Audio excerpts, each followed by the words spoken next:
समाजाला योग्य दिशा दाखवून राष्ट्रपरम वैभवशाली करण्यासाठी देशभक्त नागरिकांनी एकत्र येऊन चालविलेले कार्य हे समाजाच्या हिताचे असते।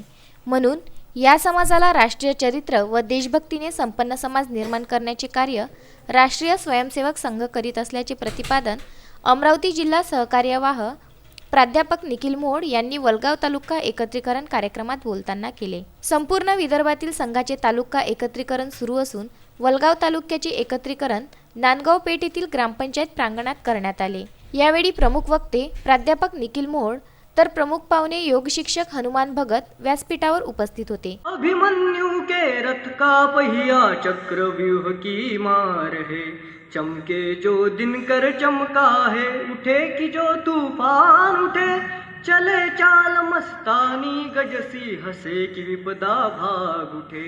हम भारत की, हम भारत की, हम भारत की तरुणाई है, माता के गलहार है। अभिमन्यु के रथ का पहिया चक्रव्यूह की मार है, उठो जवानों, उठो जवानों, उठो जवानों, हम भारत के स्वाभिमान सरताज है। अभिमन्यु के रथ का पहिया चक्रव्यूह की मार है, खेल कबड्डी कह कर पाले में न घुस पाए दुश्मन, प्रतिद्वंदी से ताल ठोक के कह दो भाग जाओ दुश्मन। माजी जाके, माजी जाके।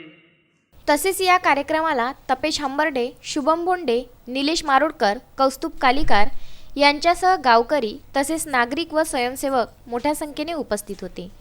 दिनकर सुंदरकर, विदर्भ न्यूज, नांदगाव पेठ।